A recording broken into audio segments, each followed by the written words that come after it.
Hi, everyone, and welcome to the Modern Entrepreneurs podcast video series. I'm Monica Garrett, and I am the host of the Modern Entrepreneurs podcast, and I'm the owner of the Margot Agency. I'm excited to share with you our second season of the podcast, and we're going to start including this new bonus of the interviews with you, and it's video. I know, it's super exciting. So now you'll get to see our interviews. You'll see how it is unedited pretty much for the most part, video interviews of the podcast. Now, I know that podcasts are great for when you need to be hands-free and you're most likely doing something else like working out or picking up the kids, or quite honestly, if you're like me, you're probably doing the dishes. But when you have some time and you really want to connect more with our guests, then these videos are going to be really special for you. Check them out.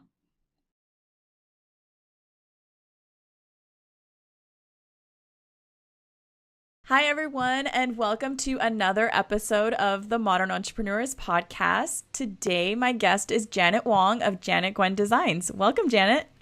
Thank you so much for having me. Yeah, I'm excited. I've heard your story through other people already, but I'm really excited to share it with my audience. And I think that it's going to be such a relatable experience and inspirational at the same time, because you're taking sort of this idea of, starting on Etsy and growing your business, and now your goals are, beyond that, like empire style. So absolutely. Yeah. So let's start with your business name and what you do. So my business is Gwen Designs, and it's a creative design studio well known for all marble laptop cases and our hand-painted phone cases and accessories. So we expand a little more beyond the tech accessories, but that's what a lot of people know us for. So yeah, we're just a handcrafted business. Okay. So, and you actually got started on Etsy, right? Is that where you first started sort of sharing the products? Okay, so tell me about that. How did you come to that decision, and what products were you sharing? So I came to the decision when I realized that I was really unhappy with my life, and I was 19, stuck between hey, you have to go to college, oh, you have to get a real job. What are you going to do? And I was like, I don't want to do neither. I was just unhappy. I was working 90 hours in retail. For anyone who's heard my story before, I was literally like the slave to the retail life. And I was just unhappy, and I actually eventually dropped out of college without anyone knowing. And I was just like, okay, so this is my moment, like my make it or break it moment. Do I actually pursue my dreams of having this creative business, or do I live the life that everyone wanted me to do?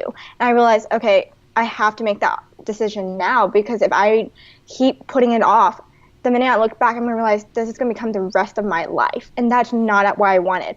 So on Etsy, it only costs 20 cents a listing. The investment is not even that huge. So I was like, okay, so if this doesn't work, I just lost maybe $1 worth of listings. Yeah. That investment, even with supplies, I started with $50. And I was like, you know what? I can totally do this. If I'm not going to invest in anything, I might as well just invest in this, because it would change my life if I just put in the effort of all the hard work I did in retail. Why not do that on myself? Yes. So yeah, I started on Etsy, and from there it kind of just exploded, because I was just like, yeah, I can imagine. I can't even say it right now, because thinking back on it, it's still so odd for me. I was like, I still can't believe I took that leap of faith, especially when everyone was just like, what are you doing with your life? I'm like, I'm not sure. I'm trying to figure that out myself, but I know that I don't want a 9-to-5, and I don't want to go to college. Okay, so let's rewind a little bit and let's talk about where you grew up, and was college sort of the idea that was the route you were supposed to go, and how long were you in college, Yeah, absolutely. So I was only in college for a year and a half. I didn't even complete my second year. And fun fact, I have an identical twin sister. Oh. So her life, so her life actually runs parallel to mine. So if I ever wanted to know what would happen if I went to college, she went the college route. I obviously did not. Oh, cool. So it's always really odd to look back and see the differences in our life. But so we grew up in a very strict household where the ideal, my parents are immigrants from a different country. So when they came to America, the dream was to get that 9-to-5 job, have that stability, and have that life that will take care of you. Yeah. So they didn't question that 9-to-5, you have to be a doctor, you have to be a lawyer, you have to set up yourself for a good life. And to do that, you have to get an education. So we grew up knowing that we always had to get good grades. We always pushed ourselves. Like my sister and I were competitive because of how much our parents pushed us. And being twins did not help that Oh in my any. gosh, yeah. Yeah. So, but my sister always knew what she wanted to do. So she actually went to college for textile design. So she's actually a fashion designer. Like she showed in New York Fashion Week. She's done really Oh, big things. awesome. But then for me, I see her with this passion. I was just like, what am I passionate about? Because her fashion design, my parents don't even approve of that either, but at least there's a game plan for that. You either become your own designer or you work as a designer for someone else. I had a passion for art, but what was I going to do with art? Yeah. Was it like my parents always like back then, starving artist was a real term, like before Yeah. Etsy became big, before all that. So my passion was not valid.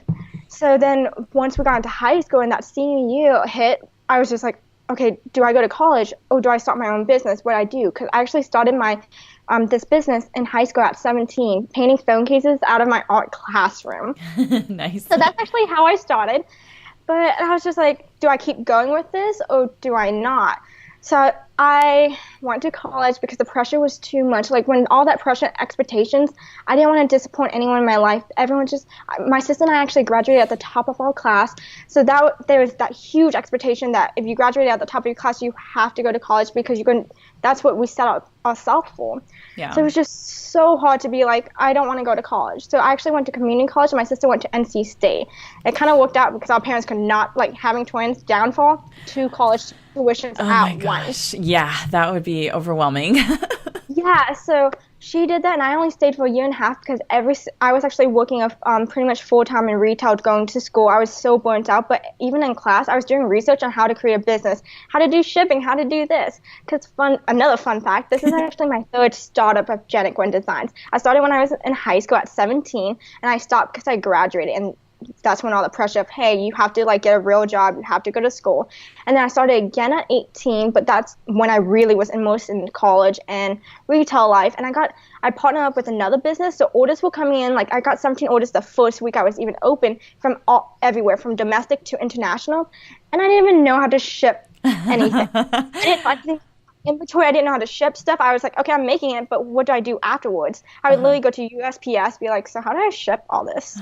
And they were like, you need first and foremost a return address. I didn't even have my return address on it. I was like, oh, okay, maybe I'm not ready for this. So I shut it down again in a week because I was scared. I didn't know anything. I wasn't willing to learn at that moment because I was overwhelmed. Yeah. And then the third time was when I finally was just like, okay, I really have to take this like leap of faith. Mm-hmm. I have to invest in myself now because I was just really unhappy. Like that's the only, like I didn't have an epiphany. I didn't have like a big moment. It's just that moment when you realize this could literally be the rest of my life, this unhappiness. And the only person who can change that is you. Yeah. Yeah. And that's great. And you did it. You changed it. Yeah. That's awesome. That's why I was like, so how did you do it? What's the big story? I'm like, I just didn't want to be unhappy anymore. That's great. And when you realize how much, like, I was like, I don't want to waste my potential ever. Like, that's my one big fear. It's not running this business. Is that I don't ever live out to my fullest potential and to my fullest dreams. Mm-hmm. That's awesome. That's awesome. So how old are you now? I just laugh at that because everyone always guess, because I look like I'm 12 because you guys can't see me. But I just turned 23. Okay. Yeah, and I don't normally ask that question of my guests, but it is sort of relevant to your story since you did start young. So yeah, okay, that makes sense now. So when you were selling, or at least creating the phone cases in high school, did you have a certain aesthetic already and style, or were you kind of just like, just creating whatever you thought was cool at the time? It's a yes and no question because you're right. I actually started doing whatever was cool, whatever was so I actually started selling to my classmates pretty early on. So I would actually customize each of the phone cases to them. So I didn't have a particular style because then I was like, oh my gosh, I'm actually making money. So what can I do to keep making this money? And it was the custom work that was making me that money. Yeah. So I did have a certain aesthetic when it comes to the hand-painted phone cases. So it was like the swirls and the really deep texture. Like I used a lot of paint because I like that level of depth that you cannot capture like with print. So that still continues to today. But yeah, back then it was just literally whatever people wanted to make that money. Graduation is expensive. Yeah. So so you have an art background then, right? So, or no? Not really. Also, Not like really? I can't. No, not at all. It's just I was passionate about it because I was taking I didn't graduate high school early because the high school that I went to wasn't prepared for any early graduates. Like my sister and I were so competitive. We were taking up to 16 classes a semester when the standard is only 8. Oh my So gosh. we graduated with double the credit. We didn't need all that. So yeah, we only had one class left to take for senior year, but they made us stay for that one full year. But I was taking to supplement all the like scheduling. I had to take like 3 art class or 3 electives. So I just stayed in art class. So that I Oh my really was like, gosh. I know the story is so odd because I'm like, I guess not a lot of people do that, but so I had all this time in art class. The one thing I never got to enjoy my whole entire life because I was always studying. Yet somehow in senior year, I was spending my whole entire time in art class. Oh So that's when, wow. and my art teacher actually showed me an artwork that I was inspired by because the way they use it is almost similar to my technique now. It's just the way they made people out of the swirls. So it's abstract art, but they were making actual concrete figures out of it. And I was like, wait, what if I duplicate that but use more texture, use more color? Because they did all in black and white. So, Okay. and till this day, my art teacher's like, I can't believe I showed you that one piece of artwork and you based off everything off that. I'm like, it only takes one thing to really inspire you. Yeah. Yeah, that's cool. That's cool. So then after that, when you started selling the phone cases on Etsy, was it just phone cases first? Yeah. Yep, just phone cases. And then 3.5 months later, I actually did the laptop case. The laptop cases is actually what took like my business off, but that was actually a product I made for myself. I didn't actually intend on selling that until everyone was like, this is so awesome. Why aren't you selling it? I was like, you know what? 20 cents a listing. Like I started getting to the idea that if I list it, if it doesn't sell, then I'll take it off. But I won't ever know until I actually list it. Yeah. Yeah. Very cool. And so you have a lot of the marble look. Are those your best sellers? Yes, Yeah. the marble collection is definitely the best seller. How long have you been making that design? Whoa. Since I say whoa because I actually started so soon after that. So my business turns 3 this month actually. So since the very beginning actually, so almost 3 years. Wow. Okay. I love it. That looks, yeah, those are really cool. So how did you know to how to even grow into different products? Like what was your process in sort of considering what those would even be? So I didn't have a consideration in the beginning. Now I definitely do, but in the beginning I was winging it. Yeah. But when I said that I didn't know anything, every day was a new learning experience, which I actually thoroughly enjoy. But Google was my best friend. So expanding into product lines was more like the laptop cases were created because I realized there was no cute laptop case. I actually got my first MacBook, and the cases, the options I had weren't that pretty and aesthetically pleasing, and I didn't like any of it. So I was just like, that's actually how I created my phone case. It was because my mom gave me a dollar phone case and I was broke and I didn't want to do anything like buy it. So I painted it. Same thing Nice. kind of happened with the laptop case was like no options. So I created my own options. And then I realized, oh, hey, this all falls in the realm of tech accessories. So then that's when I started, okay, so what else can I create that will go be an upsell to the products I already have now? Instead of branching out into a whole nother line, because that would be harder to market right off the bat, what can I keep adding on that people will keep adding into the cart to upsell and to keep selling to them and cross-sell? So now do you have support with helping with shipping and product development and stuff, or is Oh, it all no. you? It's still on me. It's still on me because I have been hiring help. It's just very hard to find in-studio help. I have an amazing team that supports me virtually, but not in studio, as I found out that not everyone's going to share the passion I have for my business, especially when they have to do tedious tasks like shipping and packaging. Because Yeah. I had one person that literally was like, this is too much thinking. I'm like, I don't really know what you mean by too much thinking. So it's That's a actually weird thing to say. I have heard way weirder things now that being in business for 3 years and having different kind of helps that have come along the way, along my journey. So I don't question it. So I had to find the right kind of person that loves doing the tedious tasks, because these are the tasks that I need support in to grow my business even Yes. further, because at this point, I'll be honest and say I really shouldn't be packaging and shipping. I Yeah. should be doing the product development, like you said, because right now I'm juggling everything still. Yeah. So how did you even go about to find support initially? Oh, Craigslist. Craigslist? Okay. Yeah, bad idea, but yeah, Craigslist. So I was 19, and my first hire was someone who was 37. So that's when I realized that my age might be a deterrent when I started Yeah. at 19, because it was more of the fact that will people take me seriously? Will people respect what I have to say and the vision I have? And so I had to let her go after like 2 weeks because she showed up late every single time we had to meet. And one time she showed up 2 hours late. And I was like, and I even warned her that she gets like three, like the first time I gave her a warning, the second time I was like, okay, I'm sorry, but you only have one more opportunity to show up. And it didn't happen. And that was literally within a week. Then I had my first hire and fire. And I was like, Oh oh, my wow. gosh. You're like, welcome to business, huh? Exactly. That was a very rough landing into the whole hiring process. But since then, I've worked with an HR expert to really help me refine my process to find people who are more qualified for the job and will respect my business structure, because I'm very friendly with my team, but they will get things done, because I don't want that age to be a deterrent between Yeah. the level of respect, because I'm going to respect them, but I would like respect in return when it comes to the task I need done, if that makes sense. Yeah, for sure. For sure. So tell me about this HR support that you were saying. What is Oh, that about?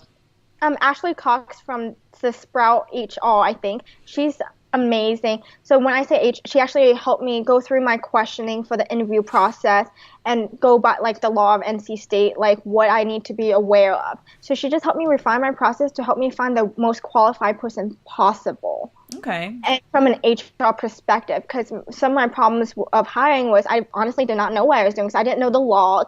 I didn't know what I needed to be aware of. And she made me aware of all the laws. Like, I didn't realize that NC State was an at-will state, which means that I can let someone go if need be, and that we don't have a part-time and full-time hourly, like 40 hours is full-time.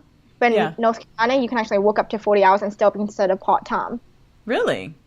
Yeah, I did not realize that until I thought back about it. In retail, I was working 40 hours a week, and Yeah. I was only part-time. I was like, now I know why they were able to do that. Oh, Okay, wow. but you Yeah. can't do it. You can't do it consistently, and that's only during holiday periods. And Okay. technically, I am re- retail based online, so I see how I can work by the same schedule, because obviously I'm gonna have a spike in holiday where I need that help. So that's where that 40 up to 40 hours work in. So like she just helped me really refine that process with questions that are more on target Yeah. to what I was searching for. Very cool. Yeah, But she's because that could amazing. be there's I mean that's a whole beast in itself trying to understand that and Absolutely, yeah, it is a beast. That's actually the perfect way to describe that. Like you have to if you want to grow, but it was a heinous process when I just went through it in the beginning. Yeah, it was daunting. yeah. Have you ever thought of having interns or have you had interns? Okay. And I don't know what that process is in North Carolina either. It has to be like a lot of people do abuse interns. I will say that because I see a lot of people who's like, oh, I'm just gonna get an intern. Ashley, the HR expert I had on, was like, nope, you cannot do that unless you're actually gonna teach them something. And if they're getting credit, do you have a lesson plan laid out for them? She's You're like, what? and I was like, well, that's interesting. Yeah. No, you're not. So she's like, I would not recommend interns because if you cannot provide the proof, if they like sue you or if anything were to happen, you had a liability because you that's against labor laws. You cannot have free labor like that. Yeah. So I did have interns, but they didn't last very long because, not to go into a long story, but I had someone who was such a big fan of mine, which I was so flattered. Again, I was so new to this whole process. So she wanted to be me that she actually copied my whole entire business. From products to name to everything, that I actually had to work with a lawyer to fix that. So Oh my gosh. I always say that's why I was like, I had to bring on an HR person to really help me hone in that process, because you have to be protective of who you bring on, because this is literally my baby. I've worked this from the ground up, and Yeah. I don't just like hand it off to anyone or bring in anyone that can be detrimental to it. Yes. Yeah. And that's where like a non-disclosure agreement and all the contracts come in handy too. Yes. Yeah. Oh, I had contracts. You just need then, and when in that situation we had all the contracts laid out. And But so, in a situation like that, you still have to have a lawyer enforced just in case, just for precautionary. yeah, for Yeah, the sure. scary things happen in business. Oh yeah, for sure. I had it wasn't an intern, it was a freelance designer. I had done first business was wedding invitations. So that was very product based, and I started on Etsy too, actually, now that I think about it. But I see, it's a great place. yeah. And we started doing my emphasis was custom invitations. So I did a lot of, what do you want, we do kind of thing. But then I started doing some signature collections, and like these were our standard looks and styles you can choose, change color and your name, and they're ready to go. And I had a freelance designer who took those, she worked on the concepts mainly. She was my designer for the product. She took those designs and went to another company and they made them. And I was just like, wait. Wait, you can't do that. I know. And I was like, oh my goodness. Oh, wow. And that was really weird and hard. And I let her go. So yeah, that was weird and hard.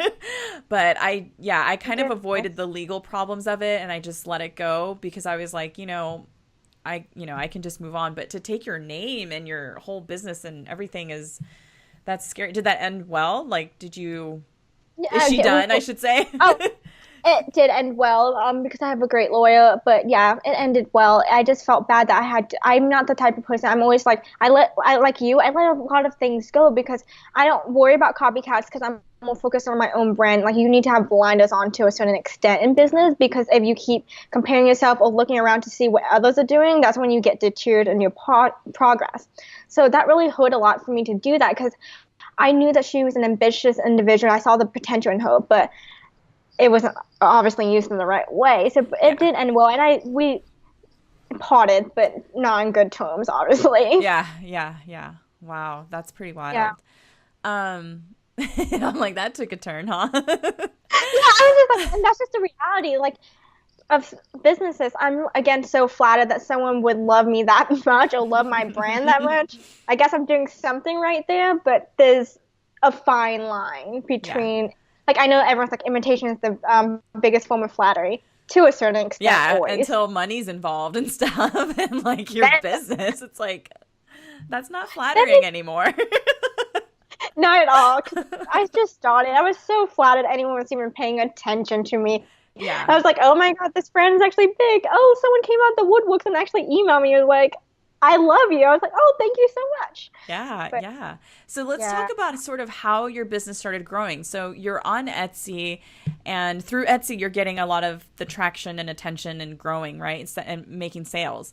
So when did you decide to jump off and make your own website and actually brand, do a full branding of your company and stuff? And I was actually a year in, because in the first couple months I was dying with orders and learning the ropes of everything, but I realized the potential this had of becoming something bigger. But to do that, I had to step off of Etsy, because I was losing that brand recognition in Etsy, because everyone's like, oh, I got this beautiful case from Etsy, and I was like, unfortunately, yes you did, but no you did not. Like that. Like, yeah, technically you did, but no, you didn't. So I realized that if I really wanted to make a name for myself, I really had to step off that Etsy. So once during my little slow season after the holidays, that's when I went full force into brand development. So that was 2014, 15. So I'm trying to count the years of how many times. 17, 16, 15. 14. So 2015 is when I really went hardcore into the brand development with different web developer and graphic designers to develop that brand. Because, again, if I had those big dreams and big goals, they have to have some brand recognition that's not Etsy. Very cool. Yeah, I love your color. It's so bold and just like, it's really hot. It's cool. I like it. Well, I have to give a shout out to my graphic designer and web developer, Cattell from, Revere Lane Designs. I don't think I pronounced that right, but she's phenomenal. And she's done so many of the people I know branding and graphic design. She's phenomenal. She put it all together for me. Very cool. Yeah, I want to check her out. What was the name again? Revire Lane Designs. I'm sure it's going to autocorrect the first one. Yeah. I'm going to be definitely going to autocorrect, because I'm having a great speller to begin with. So. Too cool. Yeah, she did a great job, and I think it's totally lined up with your style and the products and all of that. I love it. I love all your products for sure. Oh, thank you so much. Yeah. How do That's you, really happy for you. yeah, how do you sort of finish all of these orders? Because they're hand painted, right? So, So the marble cases are not no longer they're still assembled in Charlotte, North Carolina. So I do source the material still. So those are like streamlined now.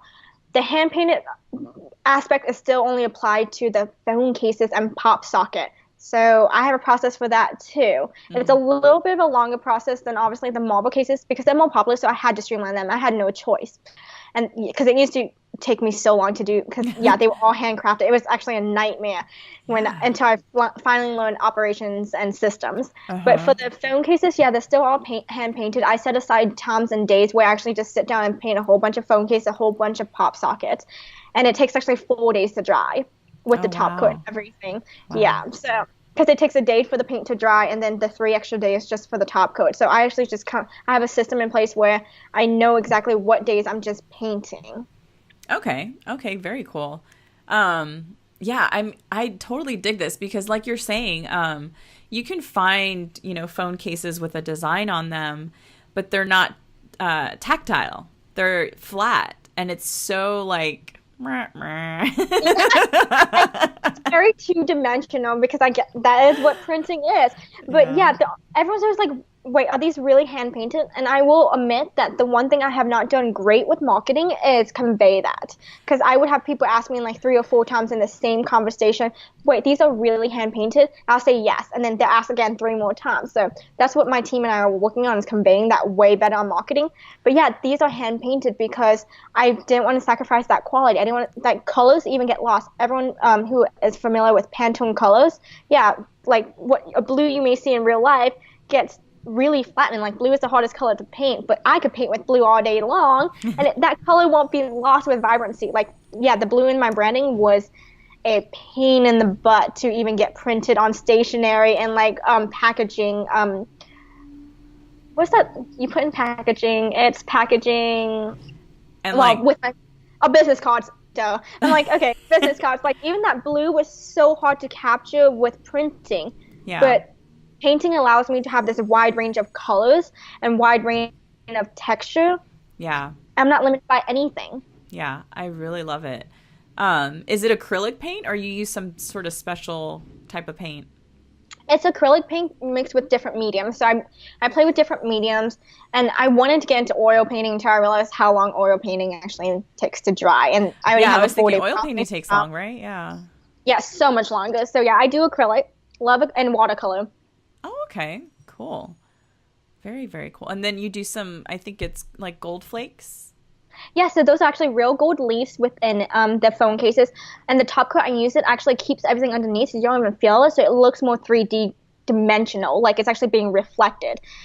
And again, I have never really done great at marketing with conveying that either, because everyone's just like, oh my God, this is so cool when they see it in person, because it's more of a mosaic. I think someone had told me before of how it's all like all the texture, all the patterns actually pops right through like glass. I'm jumping on your Instagram really quick here. Oh goodness. It's beautiful. Thank you. Yes. Do you have help with social media? I have Kenzie. She's my Instagram manager. She's amazing and phenomenal. She's actually been with me since October. So she handles all my Instagram for me. We work together to create the content, the copy, and she keeps it consistent, because let's be honest, consistency you need help with when it comes to social media. With so many hats as an entrepreneur, there's some tasks that just has to be delegated. Very cool. And has she helped really grow your audience? Oh, absolutely. She's essential to the growth, because she also helps. She'll screenshot me things to really help me engage, because I'm not going to check Instagram every day. Thanks to her, I don't have to be attached to my phone. That's so great. If there's anything important, she'll just screenshot me and be like, hey, you need to check this out. You need to like respond to this, or like she'll even just ask me for a response and copy and paste my response for me. So Perfect. I never actually have to leave my message. So she's phenomenal. Like I can't say enough great things about my team, because they have helped me so much to get to the point where I'm at. Yeah. So let's talk about who is on your team. So you have Kenzie, you said. Who else do you call on your team? Kaylee, so she actually handles everything Pinterest. Oh, okay. So I know everyone was just like, wow, that's kind of interesting. You have two different people because usually a lot of people have one person to handle all social media aspect. But I realized that having one person concentrate on each platform, especially dedicated to that, they can bring more results because that's literally their only focus. Yeah. And I don't know if you ever heard of the term of content switching, where your productivity goes down the more projects you take on. So Yeah. Makes sense. So the content switching is a term I just learned recently that was like mind blowing because it says that every project you take on, you lose 20% of productivity. So I saw on my team that, okay, so if Kenzie just did Instagram, 100% of her focus is just on growing on Instagram. But then when I was asking her to do photography and other things, her focus was split, so she couldn't deliver the work as quick or the results were a little varied. But having one person on each platform to really grow it and nurture it drove more results. So yeah, Kaylee's awesome too. So Kaylee and Kenzie, and then we all do team meetings on Tuesday. And I love how that we're not just about Jen and Gwen Designs. They both have their own businesses. So we actually just come together after the team meeting to still mastermind and just see how we can support each other. Oh, very cool. Yeah, that's literally my favorite part is that I love how no one hesitated to be like, oh, what do you need from us? How can we support you? Very cool. Very cool. And are they local to you?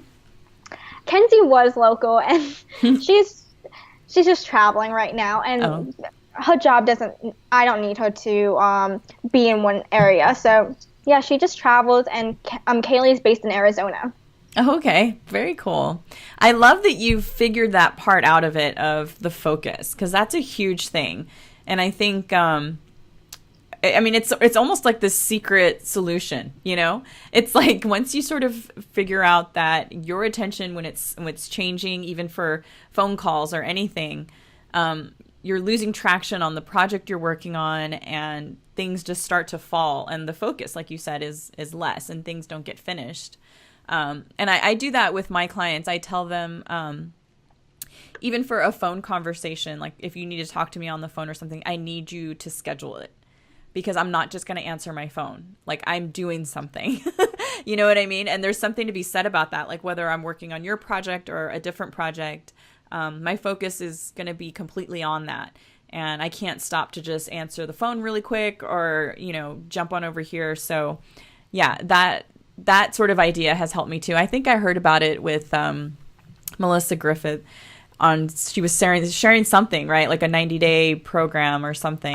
Actually, I am taking that program, Todd Hoang. Yeah. That's why I know it. I've taken a lot of courses, and between my team and I, we've taken like almost all the courses out there that's relevant. That's another thing just to add. The reason why I like having my team focus on one area is because they never hesitate to take courses to even improve on, between me and Kenzie, we know a lot about Instagram. Me and Kaylee know everything about Pinterest. They both never hesitated to take courses to improve their job even more. Like, they kept taking all these courses for me and keep doing research for me, and they were able to do that because their focus is only on those two platforms, like each of them individually. Mm-hmm. So that was like the best part about training. But yeah, Todd Homan, love him so much. The 90-day, I actually started doing the 90-day, and that has reset my whole mindset. I've got more accomplished in 90 days than I have, like, in the past month, just starting this 90-day, than I have my whole time in business. Because let's be honest, the first 1-2 years, you're like flailing around trying to find your footing. So that's actually where I learned it from. So it's funny that you brought it up. That's so cool. Yeah, I love that. So I guess I'm trying to figure out, like, when did your parents even realize that this was something legit and you were actually like It was so funny because when I was doing the Creative Empire podcast, they had asked me if my parents supported me, and my mom actually came over to visit me, and she was sitting in the chair next to me, and I was like, yeah, I dropped out of college. And my mom never realized that. I was just like trying to whisper it to them. Oh my gosh. I got my mom like, oh, she's gonna kill me after this. But they just came to terms with it this year. They didn't know what I was doing for the longest time. I think for the longest time, my parents thought I just hung at home with my dogs, which is, I guess I technically do that, but they really just came to terms with it this year. Wow. And so are they supportive now? Like, this is cool. This is making money and stuff? the money part helps, but I'm it's kind of like a maybe. I think I'm not sure yet. I don't really know what they think of me just yet, Yeah. because to them they really just don't understand yet. Again, it's also the culture and the language barrier that we have. My parents are Vietnamese, so that culture barrier is like they still can't wrap around their head that I'm making money from sitting at home. To them, sitting at home when really just like fulfilling orders. So I think they're slowly warming up to the idea, but they're still just weirded out by what I do. I bet. Yeah. I mean, they seem they're not on board with your sister's fashion, right? So yeah, I think it's going to take them a little bit. But you know what? If you make them realize that you are living the epitome of the American dream, that they should be very proud of you. Oh, thank you. I tried to explain that once until I realized the American dream and the American dream, it's different. Yeah. It's so different, especially like immigrants versus like the American dream. Because do you watch Shark Tank? Because I'm obsessed with Shark Tank. Randomly, I do. Yeah. Oh, so that's actually a show my boyfriend and I make sure to watch as our bonding time. But on Shark Tank, that's what they always preach is the American dream is being able to start your own business and creating a life that you couldn't even imagine. But when it's hard just to explain that to my parents who always believed in the values and what they believe in, like you can't really sway them. So yeah. It is what it is. Yeah. My mom she did move in. She is living with me for a little bit, so I think she actually gets to see what I do every day, and still she sees me painting, she sees me fulfilling orders, and she's like, so this is what you do? I'm like, yes, Mom, this is what I do. And she still just she still doesn't get it. It's totally okay. Yeah. You know what though? You're not alone. It's not just parents. It could be, spouses. It doesn't friends. They're just like, what do you do exactly? So yeah. My friends for the longest time, the first year, like first couple of months of my business, kept asking me, so what is your backup plan? So what are you gonna do really? I'm like, I don't understand your line of questioning at all, actually. They're like, no, like, what's your backup plan when you fail? I don't have one. This is a swim with sink situation. So that was really hard to have to deal with the lack of support in the beginning. No one really believed in what I was doing. And I was just like, you know what? I believe in myself, so I'm going to make it happen. But it was just really hard to hear everyone say, what is your backup plan? What are you actually doing? Mm-hmm. What do you do if you fail? You know what? You get back up and keep doing it, because this is literally my third time starting up. If I fail this time, guess what? I'm just going to restart, but a lot quicker this time. That's right, because you've learned so much now. Yeah. So I'm not actually scared of failure at all. Like I said, I'm scared of not actually achieving that potential I feel that I have. So yeah, it drives me insane when people ask me those line of questions. I'm like, I really don't get you. Like, I don't get it. I'm on the same page as you. There's no like it's gonna fail. It's like you just or even if you failed at anything before, like you said, this is the third time. It was all lessons learned, and that's just kind of what being an entrepreneur and a business owner is you learn from these failures and you just keep going and you get back up and do it faster and better, right? Absolutely, exactly. Like, you just have to keep pivoting, because you want to keep pivoting so you don't become complacent, because that's the death of any business. But if you have the ability to keep doing that, you're solid. You're like golden. You can keep going. Yeah. Well, it's so awesome. You totally have inspired me. This is fantastic. Your tenacity is just like, this is it. This is going to work. And I love that. I love it. So just briefly sort of give me an idea of what some of your typical work days look like. Like, you get up and what do you do? So I wake up at 7 a.m. Every single day. Weekends or not. It drives my boyfriend. I said that before, and I don't know why. So boyfriend, I have one boyfriend. No, I drive him insane because he wants to sleep in, and I'm over here like, hey. Yeah, he hates it. So I wake up at 7 a.m. every single day. I go to the gym, and then I get started. So the first couple of hours of my day, I actually like to learn. So that's when I sit down, go through my courses, or just read something, or listen to podcasts. So I'll plan it out to what I'm feeling that week that I need to feel like I need to be better on. Like, for the last 3 weeks, I've just been Pinterest hardcore. I've been reading everything and learning everything I could about Pinterest. So it's just really what sets me in the mood. So I start my day off with learning, and then around like the slump, because the afternoon slump is like between like 12 and 3 when the afternoon really hits. I feel like that's when I just fulfill orders, and I do that Monday, Wednesday, and Friday, and then Tuesday and Thursdays are usually meeting days. So I have my schedule pretty set, and then I work all the way till 5. That's when I'm technically supposed to start, but sometimes I actually work till midnight. So Oh gosh, that's the difference. Yeah. yeah, I have no work-life balance. I will be the first to admit that because I know I want this so bad. I'm willing to dedicate the time. So yeah, that's what I do is just wake up, go to the gym, learn, read, listen to podcasts, fulfill orders, and then spend the rest of the time doing other operational, setting up systems, checking in with my team, and whatever else needs to be done till midnight or whenever I pass out and start it all over again next day. Yeah. I know that sounds like the worst schedule ever. I can already hear people saying that, and I'm like, that's my life. No, yeah, I totally agree. And you don't have kids and you're not married, but so yeah, do it, girl. That's how I was when I started my business. I was single and I just worked all the time because that's how bad I wanted it. And I put my all into it, and it's worth it. It's all worth it. And you know that. We thrive off this. Exactly. Like, you have to have that drive if you want to succeed. And I feel like a lot of new entrepreneurs don't get that when they're like, oh, well, that's a lot of hours you're working. How bad do you want it? Like, what sacrifice are you willing to make? But I don't have kids, but I do have 2 full babies, but they're very, like, Bonnie and Clyde. Nice. But they're very, yeah. So. Very cool. Well, awesome. So I am stoked. I am like, I'm debating which ones I'm going to get. I want to see. I'm like, I like that one and that one. But oh, you're so sweet. Yeah, Thank you. I love these. I love these. So let's talk about really quick, if you could. Let's see. How you use influencer marketing? Yeah. So do you have brand ambassadors and people that sort of how did you get started with that? Again, by accident. A lot of things I just kind of walked into. When I went Pinterest viral, that's when most of the bloggers picked me up, and I didn't even know what that influencers were until I realized all these people with really big followings on Instagram were buying my cases and promoting them on Instagram and tagging me, and I was like, oh wow, like they're driving so much traffic. What if I can intentionally create it? And that's when I discovered the power of influencer marketing. So what I do is I actually have a set template, and I send it out to a set template where I tweak a couple here and there to make it more personalized. And I just reach out to a list of bloggers I already approved, and like a list of blogs I made, send it out, and just wait for their response to see if they're interested in a collaboration with me. Very cool. So it's actually, it's super easy now, especially with the power of Instagram and how many influencers out there. All you have to do is literally send an email and ask. And if they say no, move on to the next person. Mm-hmm. How many influencers do you have on your team?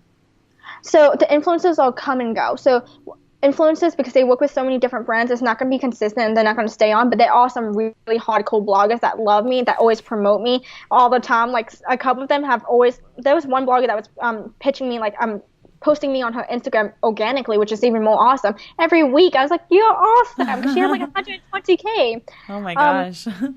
But that I would say I have like 5 bloggers who really always consistently do that for me. But the rest of them, they come and go. So I would work with maybe like last month alone, I worked with 30 influencers. Wow. Yeah, but right now I'm going off of that. Coming off of the influencer marketing just a little bit because I hit it pretty hard and I maybe oversaturated that field. But influencer marketing does work really well for a product-based business if you can get into the right influencers audience that matches with your audience. Yeah, very cool. And do you find that you get most of your clients through Instagram right now? Actually, yeah, most of all, actually website traffic, 74% of it last month alone was just from Instagram. Oh, wow. Yeah, that's a lot. Yeah, so that's why we rely heavily on Instagram. Yes, I have an email list because I had one person who was just like, what happens if Instagram dies? No worries, I have a backup plan to that. And we do convert from our email list too, but Instagram is because it's so aesthetically pleasing. We can show our products in different ways and showcase just the lifestyle you can have with our cases. It's just so much. Yeah, it's a great platform to market. But yes, we do have a backup plan just in case Instagram decides to, like, I know with all the algorithm changes lately, it has been so wonky, like, for the lack of a better word, it has been so odd. Yeah. Well, very cool. Well, let's tell everybody how they can find you and where they can get a hold of you online. So everyone can find me at janetgwendesigns.com. And on Instagram, Janet Gwen Designs. And we're also on Pinterest. And without the S, because that was too many characters. Gotta love it. I know. So I was just like, everyone's just like, is it with an S, without an S? I was like, Designs with an S for website and Instagram, but Pinterest only allowed me to have X amount. Yeah.